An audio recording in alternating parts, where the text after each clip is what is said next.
Right.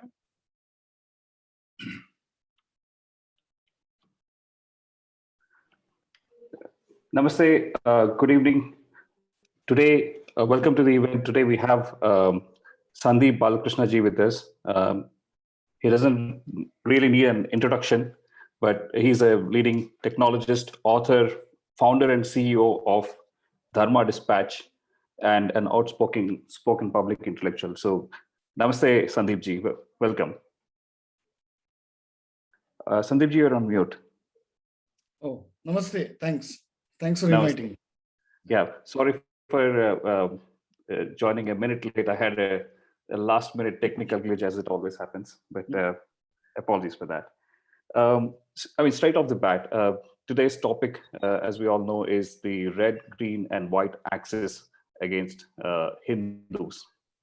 Now, for those who are following this space, they may have a slight idea of what this axis is, but for the benefit of the global audience, why don't you explain what this red, green, and white axis is and how it impacts us as Hindus?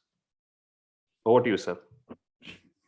Yeah, thank you, Lakshmi Prasad ji, for the warm welcome. And I'm happy to be here in this conference, which is much needed, actually. First of all, am I audible? Yes, you are. Yes, okay. You are. Yeah.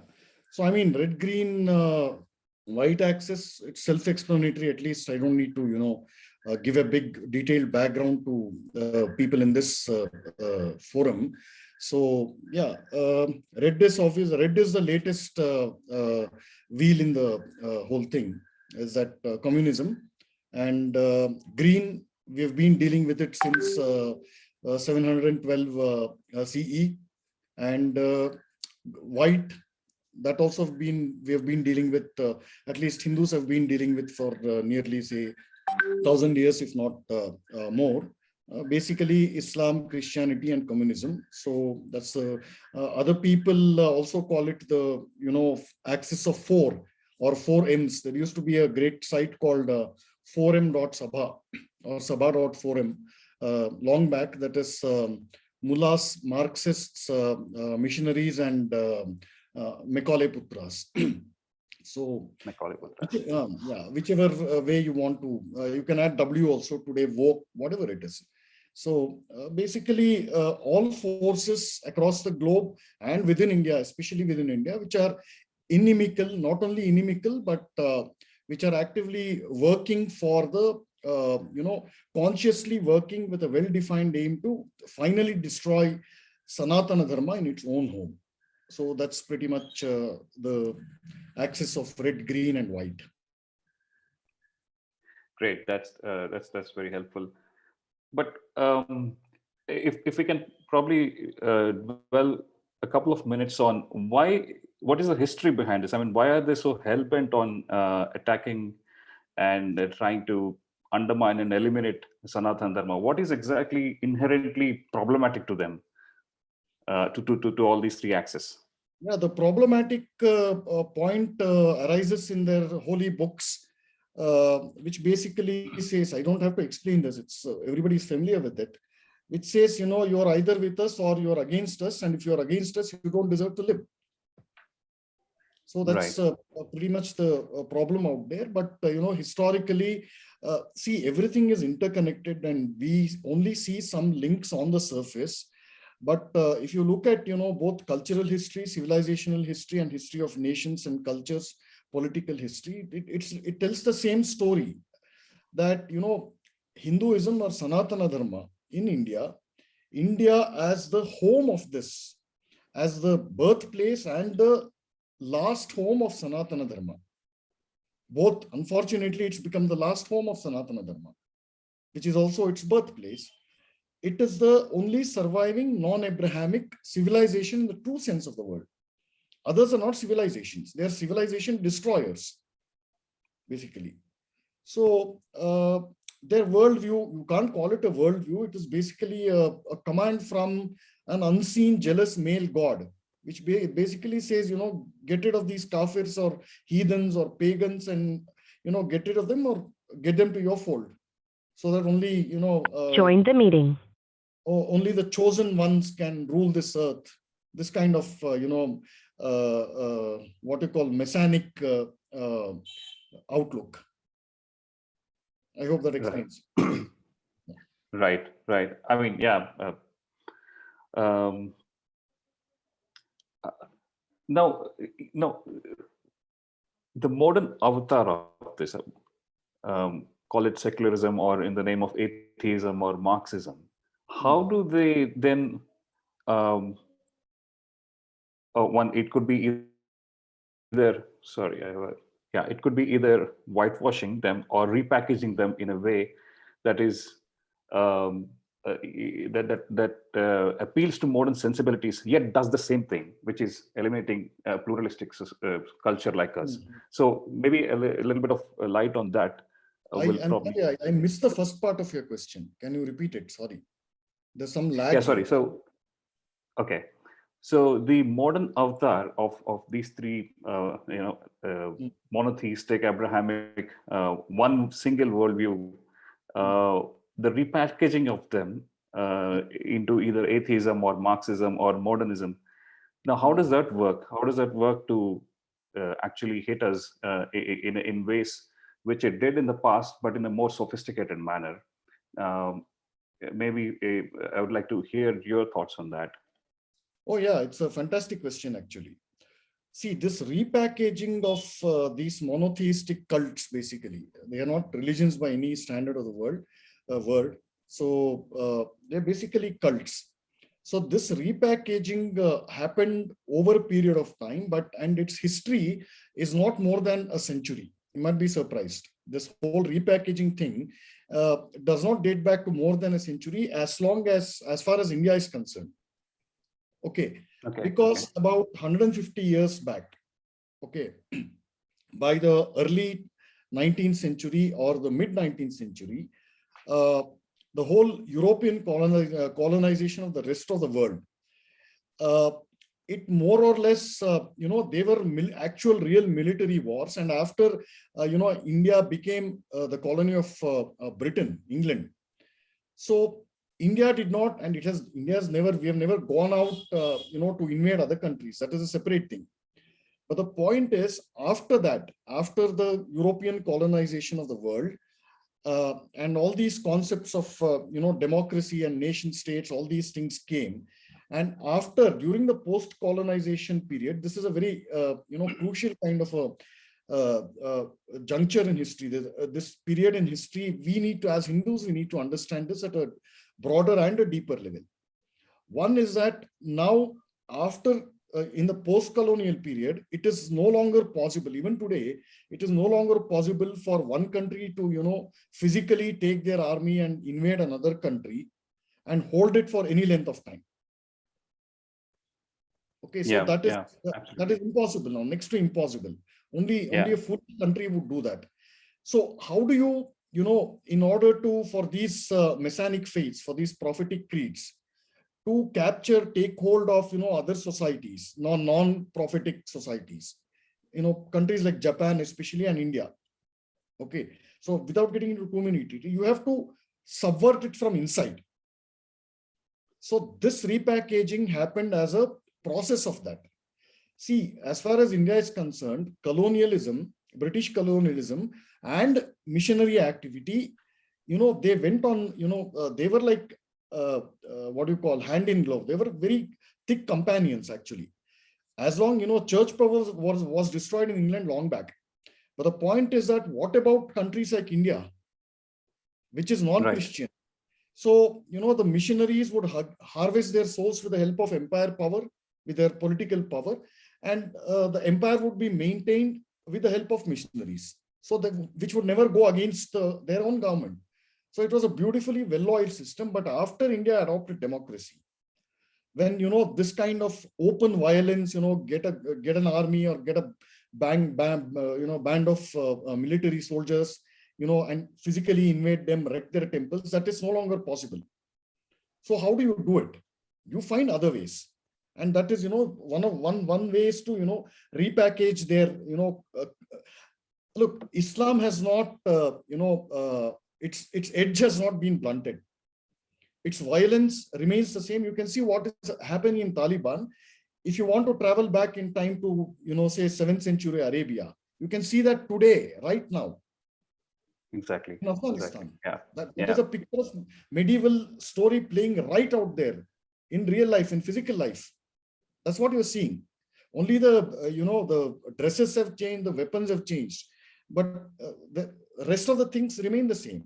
So anyway, coming back, so this repackaging was necessary to, soften the target. Islam received a huge pushback in India from Hindus, simply because they were so violent, they were so aggressive, so barbaric.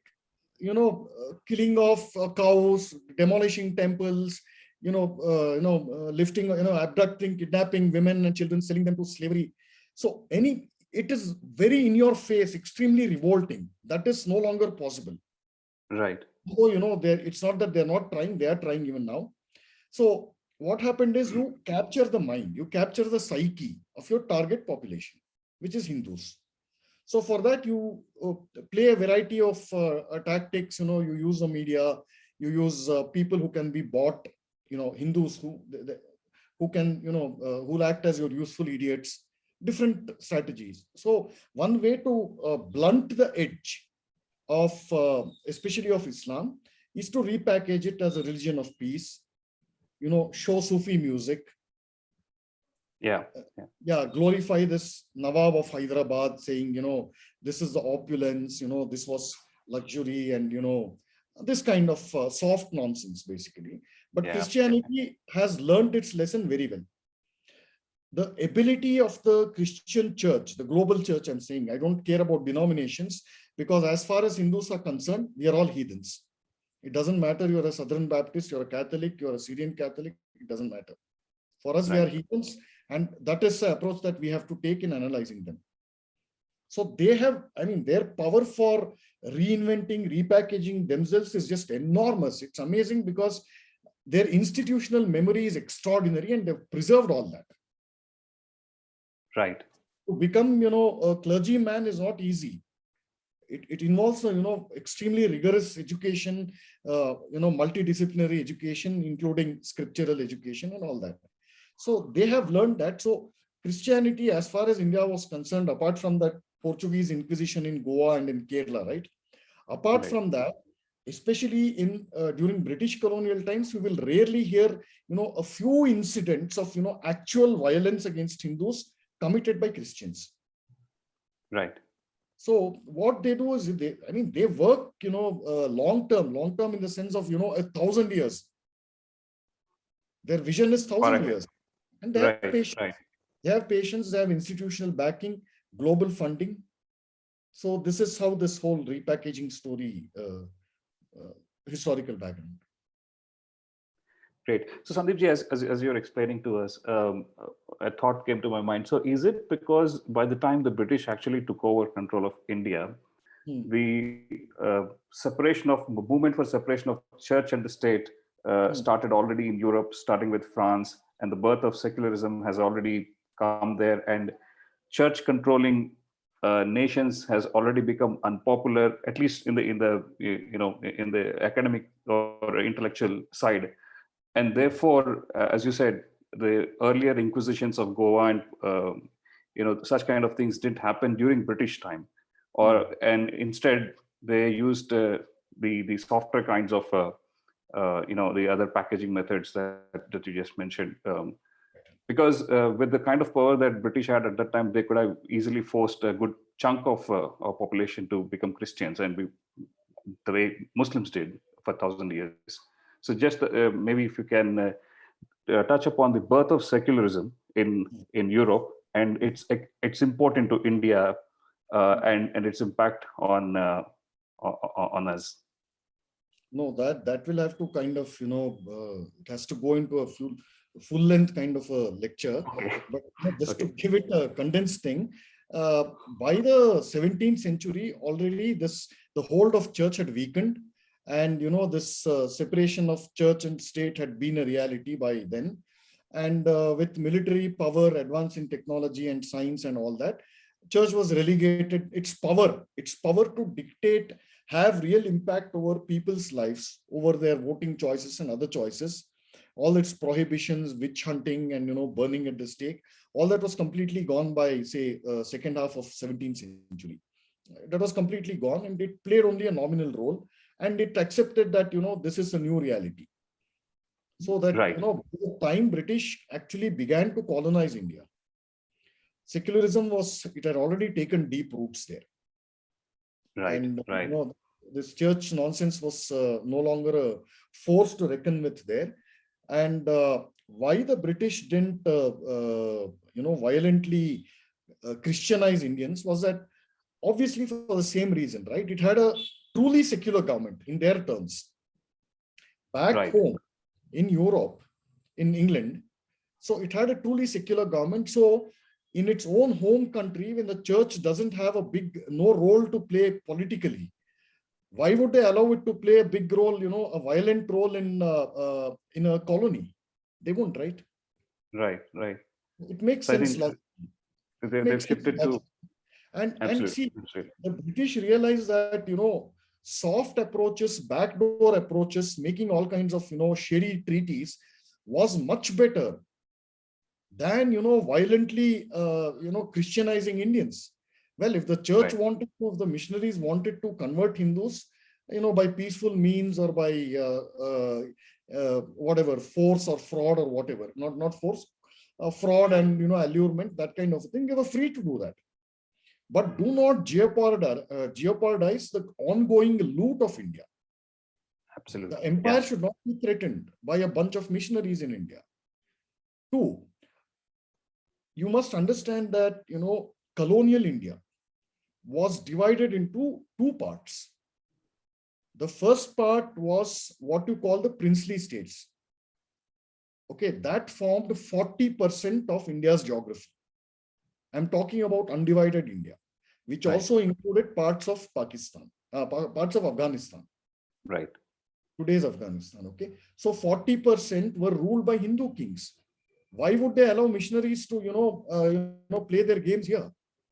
The kind of debt that we owe to princely states, nobody's made a proper study of them. It's as if they never existed. They existed until the merger, in 48 or 49. True. True. And hundreds of them. Yeah, they were the ones who actually kept Hinduism alive in all these states. You go to large parts of Rajasthan, all those former princely states, Hindu traditions are still very much alive there. Here in Mysore, in my state, Karnataka. Absolutely. Absolutely. Yeah. So our cultural strength, is an inheritance of these Mysore Maharajas. And the other part, second part, was British ruled India, which is all these provinces, Bombay, Madras, all these Cochin, not Cochin, Bombay, Madras, United Provinces, UP, all these places, Bombay. So right. yeah, so that was the thing. So you had such complexity back then that why would they allow missionaries to do violence against Hindus? It simply didn't make sense. Right. I mean, as long as they're extracting the economic benefits, they're then more than happy to loot than to convert. Yeah. Great. That's fantastic. Now, coming to the ongoing topic, dismantling of Hindutva. So here we are confronted with three different terms: Hindus, Hindutva, and Hinduism. And so the question really is it really, are these three different entities? Is it okay to dismantle one and then side with one, or is it an attack on the entirety of the Hindu society? I mean, some of the question is quite kind of rhetoric, but in the Western world and international debates, how is this seen as an attack on Hindutva? Is it an attack on Hindus, or on vice versa, or not? No, is your question how the Western world sees us, or how is it?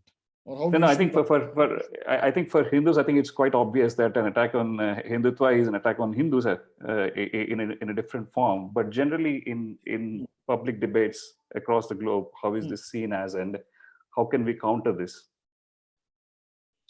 No, the point is that there is no difference between all these three. See, these are all terminological, nitpicking. Hinduism is different, Hindutva is different, this is different, that is.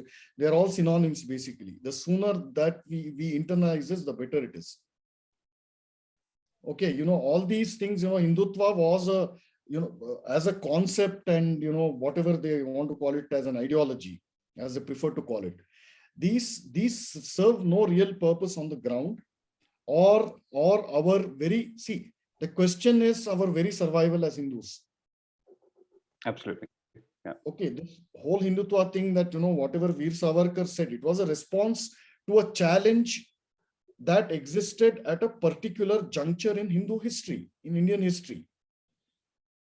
So it was his analysis, which has some brilliant points in it, but it is, you can't say that Hinduism is separate from Hindutva, and Hindus, there are Hindus who believe in Hindutva, who don't believe in. See, these are all smoke screens and barriers erected by our opponents to either confuse us or deflect us from the real issue.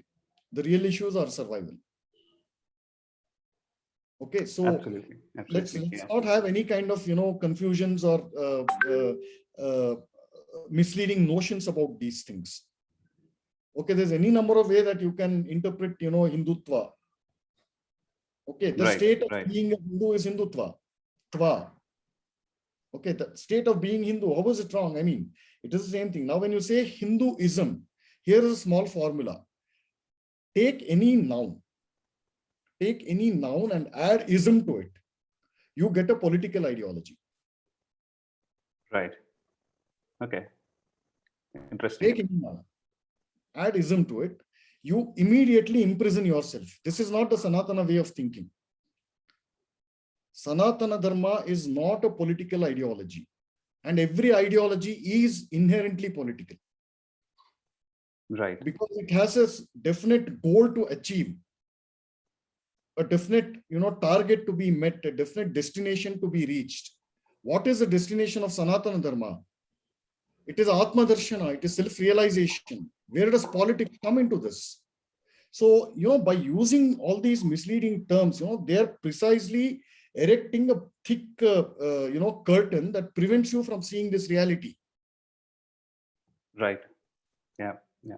So my question here is, probably this is the same argument that the opponents use, that what we are doing is attacking a political ideology, which is Hinduism or Hindutva, but not the way of life or the Sanatana Dharma, the temple-going Hindu. That's not what we are attacking.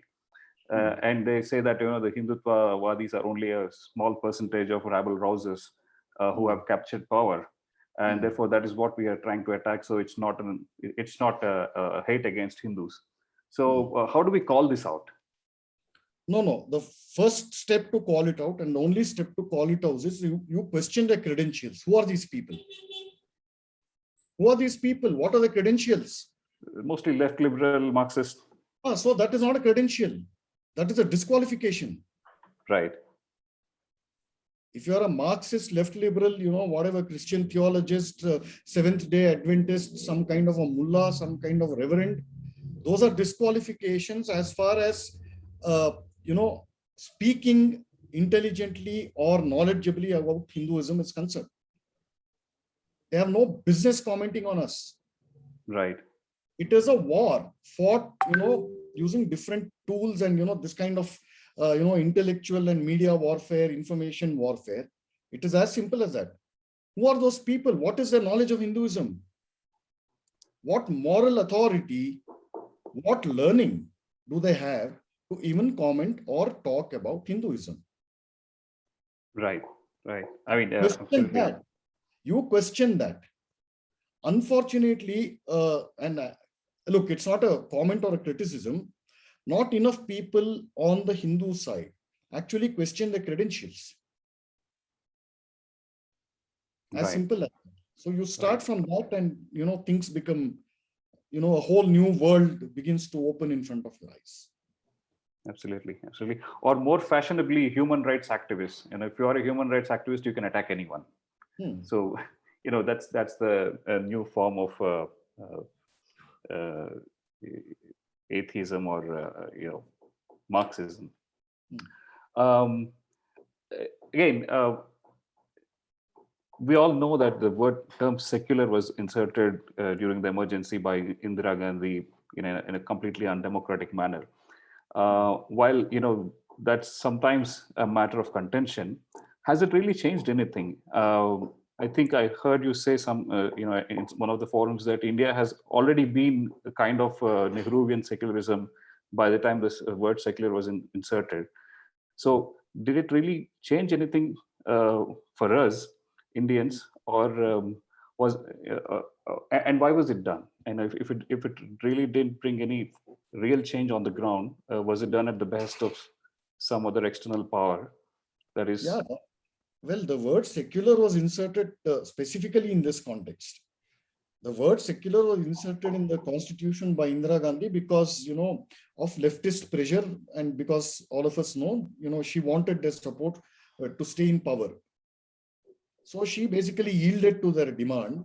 So as far as this word, inserting this word in the constitution is concerned, that is a historical reality. But how has it changed, things on the ground? Yes, it has changed, but not the mere insertion of the word. That did not, change much. What really changed was, a combination of several factors historically. One was English education, which permanently alienated, a good chunk of Hindus from their own society. That is a well-known story. And then this whole, poison pill that was fed by Mohandas Gandhi. So he's a progenitor of secularism in one way. He called it Sarva Dharma Samabhava. right, Okay, so because there are multiple gods in this world does not mean that all religions are equal. No. Ishwar and Allah might be, different names for God, but they're not the same. true, What is the character of Allah? And how do Hindus perceive Ishvara as? So, right, by doing this kind of a unholy marriage that, Sarva Dharma Samabhava, Islam, Christianity are not dharmas at all. right, And we use Islam Dharma. So the damage has been at this level, at the level of the psyche. So that secularism has, actually played out on the ground. Its impact on the ground has been here. The real impact is here. I hope true. that clarifies. Absolutely. So, I mean, if we go one step further on that and say if secularism means Sarva Dharma, Samabhava, or equality of all religions, why not insert it in the constitution and say Muslims agree that Hindu uh, religion is equal to their religion, or Christians agree that Hindu religion or Hindu gods are equal to their Jehovah or Allah, and they're just equals. If we insert that in the constitution, or officially, No, then that makes a case. no. Why would you want to do that? They're happy And I with, just, the constitution as it exists. for Even Hindus, probably that might help. no. These hypotheses, I mean, it's nice in the world of, conjecture, but I don't see a point really. Okay, great. That's just a thought that crossed my mind, and I thought I'll clarify that with you. Yeah. Um, Again, one other question that I have is, in every other debate, this Hindu Rashtra is already made a kind of a devil that needs to be tackled. But then Gandhi, as we all know, and Maulana Azad and all those so-called great leaders, they voted for this Khilafat movement, right? Now, Hindu Rashtra is a Rashtra for Hindus, and probably you can define Savarkar's vision better than me. But how is that anti-secular, whereas Muslims voting for a Khilafat or fighting for a Khilafat is secular? No, How does that coloring happen? no, well, you are actually, trying to link two different historical episodes. and trying to do that. Although I see your point where you're coming from.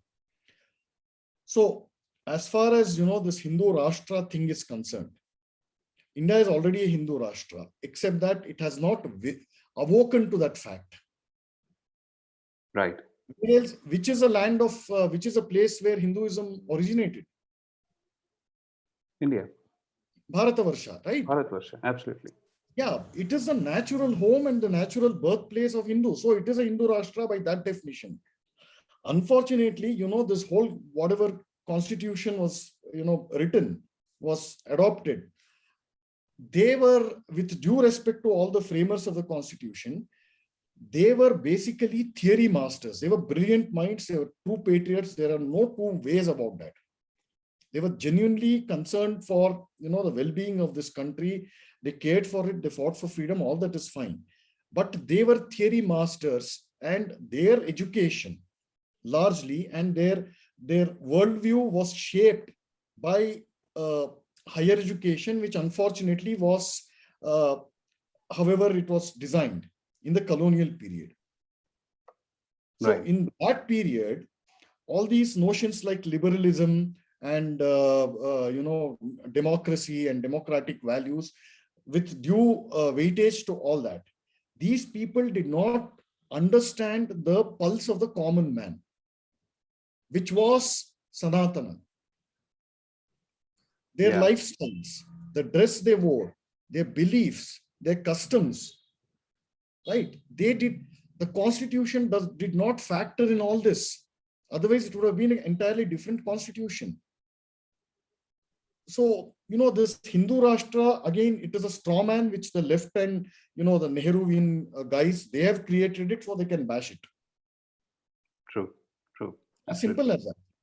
Now, absolutely. See, to my mind, India is already a Hindu Rashtra because it is a natural home and, the cradle of Hindu civilization. As simple as that.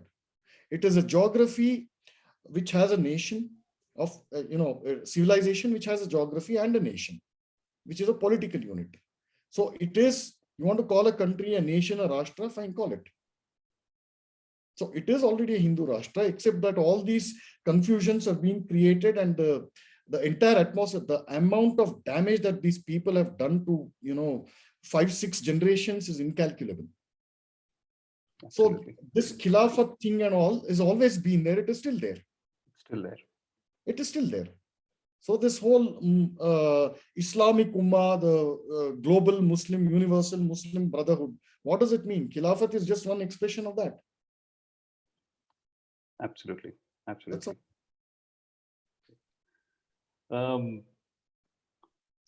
Now, for someone like me who was born into the post Indira era and who studied history the wrong way and trying to unlearn over the last decade or so, Marxist historiography, and I think you touched upon a bunch of topics around Tipu Sultan and what happened during the Mopla riots and all that. These things were never taught to us, and I think they're still not being taught. Now, what is the approach to this? One thing is to change the textbooks, but in a generation which is running after technology jobs, who pays least interest in history and culture and social ethos, how do we bring about this revolution where people try to understand the true history, the true culture, own it up, be proud of themselves? So what do you think is a way forward for us on this path? Okay, I mean, I'm not sure I'm the best qualified person to answer this, but because you asked, I'll tell you. But one small correction, you said Marxist historiography. There is nothing like a Marxist historiography, okay? There is Marxism, that's all. Okay. What they write, what they've written is not history. It is basically communism, force-fitted into history. That's all. As simple as that. Right. The world will be a richer place if these books are discarded. Now, as far as this kind of reform or revolution, whatever you said, right? It has to begin at all levels. First of all, it has to begin with the family level. Teach your children from a very, very, very young age. Yeah. That, if you stick to your roots, if you're firmly grounded in your culture, your technology jobs, your MBAs and, other fancy degrees, they will come on their own.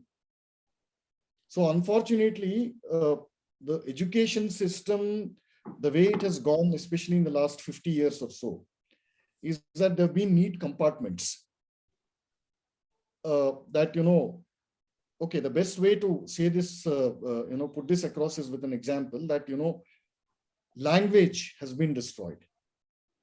Not just Indian languages. Even so-called English educated Indians can't write a single sentence in English grammatically. They can't. They can't speak their mother tongue with any fluency. So what can they speak? That's what Anand Kumaraswamy said, that, this class of Indians, he wrote this sometime in, I think 1920 or something. He said that, a single generation of English education will create a superficial being who has neither past nor future. Okay. Right. And who belongs neither to the East nor to the West, and who has neither a past nor a future. And we have 5 or 6 generations of such Hindus already. So see, all these things are tied together. Your language, your culture, your traditions, your worship, your sampradaya, everything is tied through subterranean, invisible links, which you can only realize. For that, you have to invest that effort. You have to make that effort, and too much of, what you call these fashionable words, scientific. There is scientific thing in this and scientific thing in that. You don't have to look. Our Vedas, our sacred books, are not, physics textbooks, for God's sake. Exactly. They have a value far more profound than, and it is separate from this. When you mix this two, you get this kind of confusion. Absolutely. So this education has to happen at home, unfortunately. And if you have school-going children, especially urban Indians, please don't send your children to school. That has been my view as well for a long time. Difficult to implement, but nevertheless, it has to be put out there. Because they'll grow up and become your enemies. That's all. Absolutely.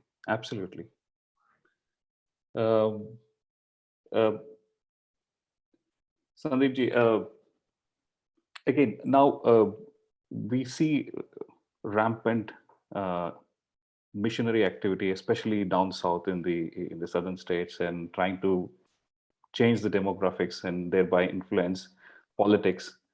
While this is backed by the money power, where will Hindus fighting this? Because the state doesn't help. Those who are interested and those who are passionate, how will this project be financed unless our real big businessmen come out openly in support of call out the conversion mafia and support our dharmic institutions? So is there a way in sometime in future that people will actually come out and support and own up their their culture? And I'm talking about the industrialists and the big money people. No, the harsh reality is that the industrialists and the big moneyed people, even in the heart of their hearts, if they are committed Sanatanis, okay, they are scared of the political class. That is the unfortunate reality. And it is very hard to bring these rich. You try and bring some 30 fat cat, Ambani type of people together at a table and get them to make a public statement that this nonsense against Hinduism should stop. Nobody will do it. This is the harsh reality. The rest is up to the Hindu community. Right. On the other hand, a billionaire like George Soros will, earmark funds to push through human rights and whatever the modern form of Christianity across the globe, which is unfortunate for us. But I think at some point in time we can hope, or at least hopeful or wishful thinking that someone will actually put their money where their heart is.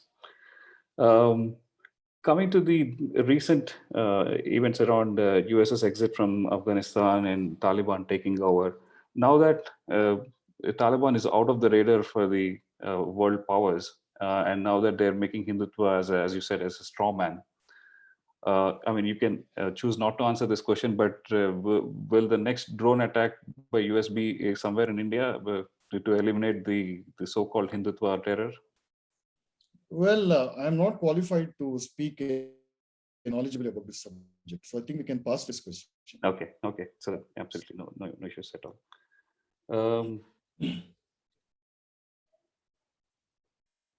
and I think again the Mopla rebellion, going back to what happened, which we just had 100-year event. Maybe if you can throw a bit of a light on what was the mindset behind it, and uh, what the current generation needs to know about what happened at that time. Well, the mindset is clear, right? It is the same mindset that made Muhammad smash all the pagan idols in Arabia, and the same mindset which caused Muhammad bin Qasim, Babar, Alauddin Khilji, all those guys to repeatedly plunder and destroy our temples, convert Hindus. It's the same mindset that operated with the Mopla guys, and it's not a rebellion. It is a genocide of Hindus in Kerala by Malabar Muslims. Exactly. It's by no stretch of imagination can you call it a rebellion. Okay, absolutely. So that story needs to be told. The truth of that story needs to be told. I'm sure some of you have seen my talk. I gave it about a couple of years back. It's on YouTube. So there I explain in very clearly and in some detail what happened there, and people you can just go to YouTube and search for my name and Mopla, so you'll get that. So it is the same thing, yes, but Kerala, well, what happened after the communists came to power in Kerala, you might be surprised at this. Every single document, police records, things, testimony and other action that the British had taken to suppress that the jihad by Moplas. Okay, every single record, every single document that existed in Kerala state archives was simply made to disappear. You will not find a single scrap of paper except a few newspaper reports to actually reconstruct that. Right. All the records have come from outside Kerala. Okay.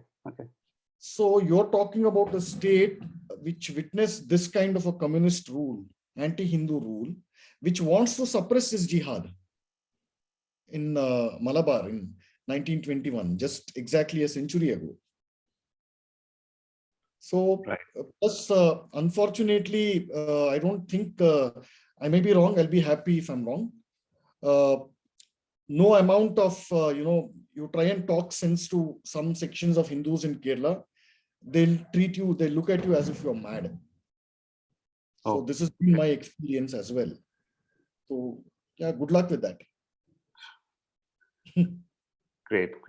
Sandeep ji, let's take up some questions from the audience. Sure. I'm scrolling through. Amit Gupta says, liberate the temples and get temples to start Vedic Pathshalas. Now, I think the question is, how do we do it? Given the state is completely against this idea. So does it have to be through a political movement, or is there a constitutional remedy, or maybe if you can share a few thoughts on that? Well, there are all kinds of remedies, including constitutional remedies. But the point is, what will happen after you liberate them? And are you telling me that just because there is a Hindu-friendly government now, over the last 7 years, will this last forever? If you make any kind of amendments, suppose an anti-Hindu government comes tomorrow, how long? They'll in 15 days after taking oath, they'll reverse this. Yeah. And that pushback will be even worse. We are seeing what is happening in Andhra. Absolutely. Yeah. Look, the Hindu society was sustained because its primary backbone was family and community. Democracy killed both of it. That's unfortunate reality is that. Nobody wants to listen to anybody. Everybody is a leader in his own right or her own right. This is a reality. So unless you rejuvenate the community system in Sanatana Dharma, which is next to impossible as we see, the Hindu awareness has come. Yes, it's undeniable that, we are all faced with this existential threat. But the point is, what are the roots of the problem that we have to tackle first? Right. So for that, you have to, start at some point. Okay, if I ask you, what is a starting point of a circle? It can be anything, right? Yeah. So you have to begin somewhere and then only complete the circle. Right. Does this make sense? Absolutely. So, no other goal other than strengthening the Hindu community, and a certain amount of selflessness and sacrifice is required. You can't have everything at the same time, not especially when you're facing an existential threat. Absolutely. Another question from Jess Sandhu. Can Bharat be rid of religion of peace, as in land swap for these people being out? Kind of another partition, I believe. Another partition? Well, I don't. I mean, I didn't understand the question. So the question is, can Bharat be rid of religion of peace, as in another land swap for these people being out? where? Are you advocating for a second partition? What all parts will you partition this time? Yeah. I mean, how do we eliminate? That's the question. I mean, we can't put them. You can't. You have to deal with them. You can't. That opportunity was lost in 1947. Right. Full population exchange, if it had happened in 47, we wouldn't have had this problem. Absolutely. Murthy Ganti has raised his hand. If you have a question, please post, sir. Yeah, questions only, please. No commentaries and opinions. Yeah.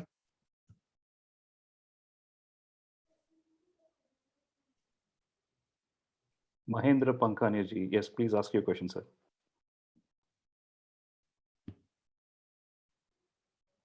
I think he's muted.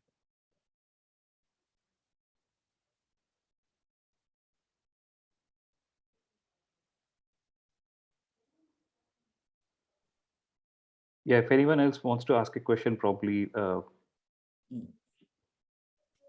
can go ahead and ask.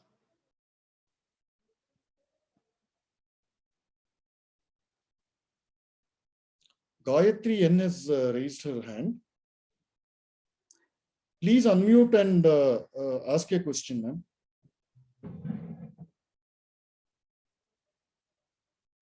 KCS.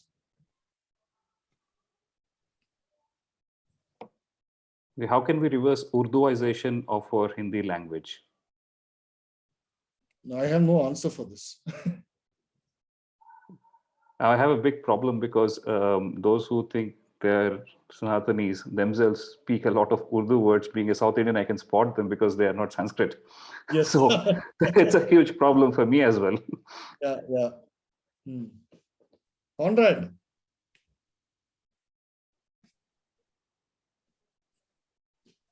Conrad has to unmute. All right.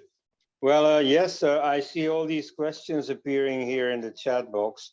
What to do about Urduization and all these others. But you see, we can think up all kinds of things. But if there isn't an instance powerful enough to implement it, nothing is going to happen. So therefore, I have a problem, like I've noticed many Hindus have the problem, with the present government, which isn't implementing many of the good ideas, including those that you have expounded. So may I ask you for an opinion, if you don't mind, about the relation between the present government and the Hindu agenda? I am not exactly the best person to answer this, Conrad. I really have no idea what the thinking process is. On this front, especially on this issue, I really have no idea what their thinking is. Yeah, whatever I say will be out of ignorance. So, okay. It's up to them. Well, okay, we have Raj Singh. What is the three main objective of having this global Hindu conference? Rajiv Verma has to answer this, or others, organizers have to answer this. Yeah, let's just focus on this on the session, please. Okay. Okay, this is anti-jihad class. Why can't we have an anti-jihad law? Why cannot we recognize jihad as a crime against humanity and the 1,000-year-old Holocaust against India? Okay, the latter part, yes. But look, if you have to bring in this, what you call anti-jihad law, you have to ban Islam. Short of doing that, this is this is like a bandage. That's all, which serves no purpose. If criminal law cannot deter these people, you have the Indian Penal Code, right? If IPC can't deter this, why do you want to have a separate anti-jihad law? It doesn't make sense. If you have to have an anti-jihad law, it means you have to ban Islam. As simple as that. That is the root of it.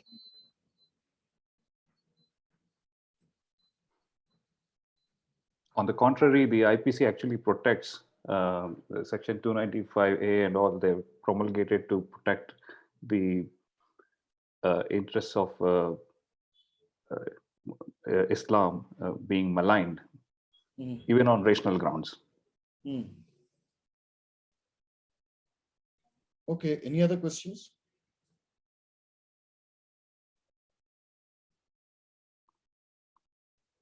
What is your view on population control bill? Well, I have no view on that.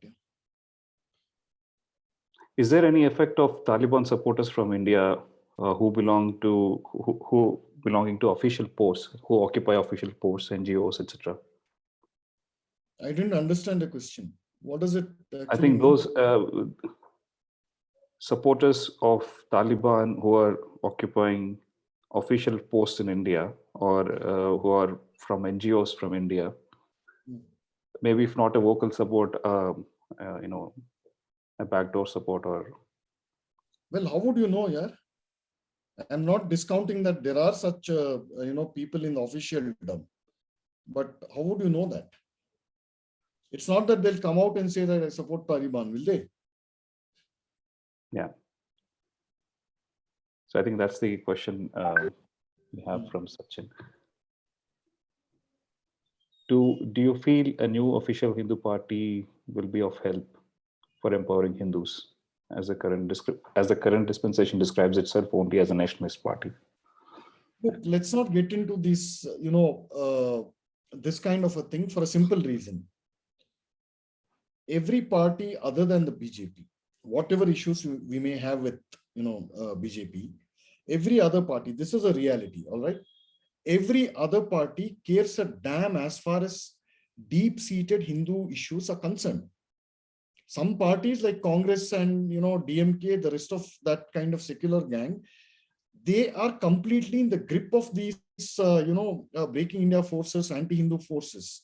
They are completely puppets of these people. They need their votes, and, a lot of give and take has happened. Favors have been exchanged on both sides. Okay, which new party will you build? Why would you want to do that? You work with what you have. Look, it is my strong conviction, okay, that your political class, you will create your political class, or your political class will only be as good as the society which creates it. You create enough Hindu-minded politicians, Hindu-minded people, children, adults. Join the meeting. Some people will become bureaucrats, some people will become politicians. They'll perform different roles, but they'll be committed Hindus. You cannot change this political class from top down. It's impossible. Absolutely. Absolutely. Show me one example of any politician who has taken VRS, voluntary retirement. Just one. You can't change that class. So Absolutely. you build a culturally rooted society, and that itself will throw up such leaders that you're looking for. Great. Thanks, Sandeep ji. We are about time. Thanks for this scintillating talk and which is quite enlightening. And I hope everyone were as enlightened as I am here. Thanks a lot. Namaste. Pleasure.